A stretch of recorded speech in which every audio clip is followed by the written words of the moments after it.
Deixa eu falar com o Thiago Mello. Vamos falar mais a respeito dessa questão das medidas protetivas. Esse levantamento do Tribunal de Justiça chamou a atenção pelo aumento no número de casos, né? O aumento nos últimos, comparação do mesmo período, de acordo com os anos. Thiago Mello está ao vivo, traz detalhes aqui para nós. Thiago Mello, o TJ tem algumas explicações, inclusive, para isso, né? Tem a ver com o aumento no número de casos de violência, mas também com o despertar da consciência das vítimas, né? São alguns dos aspectos destacados aí pelas autoridades que estudam esse fenômeno aqui em Teresina e no Piauí, Joelson.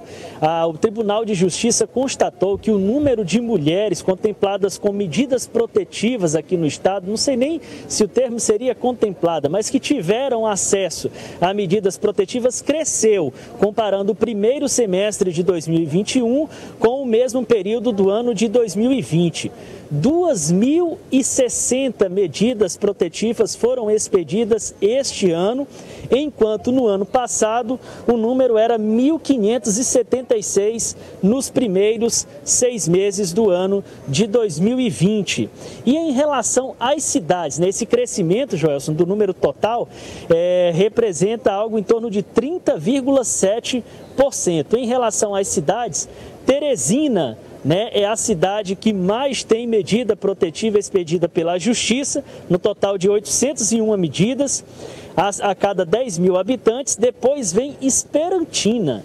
É a segunda cidade no estado, à frente, inclusive, do município de Parnaíba. Em quarto lugar, nós temos a cidade de Picos. Mas o juiz auxiliar da presidência do Tribunal de Justiça, Rodrigo Tolentino, faz uma avaliação desses números e deste quadro.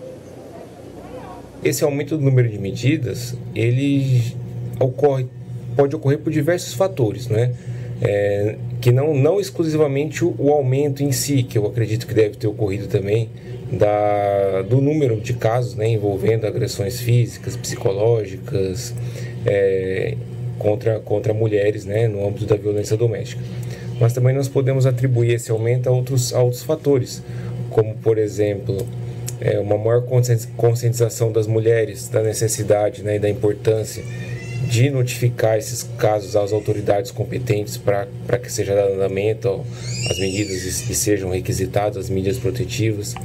Nós também podemos colocar como um fator também desse aumento, que acredito que hoje deve estar na faixa de 30% o aumento dos casos, também em razão da própria melhoria, né, da prestação da forma, né, como as autoridades da prioridade no atendimento a esses casos de medidas protetivas. Aqui em Teresina, por exemplo, nós temos uma rede de apoio à mulher, não é, que ela é formada por diversos órgãos, entidades públicos e privados que prestam esse auxílio. Isso pode ser diretamente dado por uma decisão do próprio juiz que pegou a causa no primeiro momento, como também, né, pode ser a própria mulher pode procurar essa entidade ou esse abrigo, né? Nós temos até abrigos aqui que acolhem mulheres que não podem retornar ao lar.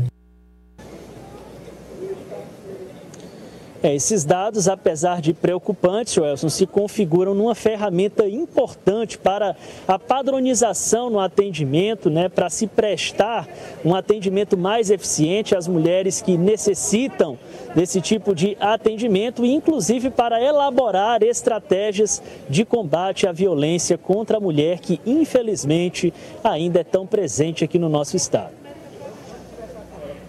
Nós temos um crime de descumprimento de medida protetiva de urgência, que daí nós passamos por uma esfera que sai da medida protetiva, que não é necessariamente um processo crime, e passa também a ser um crime específico, e daí, logicamente, né, o juiz, ele, dentro ali da sua independência ali de atuar de acordo com o caso, né, ele terá, inclusive, ali condições de enrijecer essa medida, a medida que foi feita, né?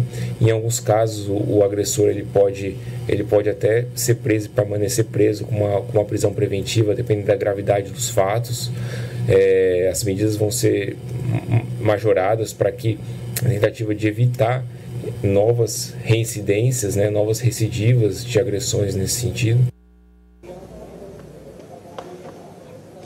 Um dos grandes desafios do Poder Judiciário realmente implementar este monitoramento, garantindo o cumprimento do distanciamento necessário estabelecido, da medida preventiva, de forma que a mulher esteja de fato protegida do agressor.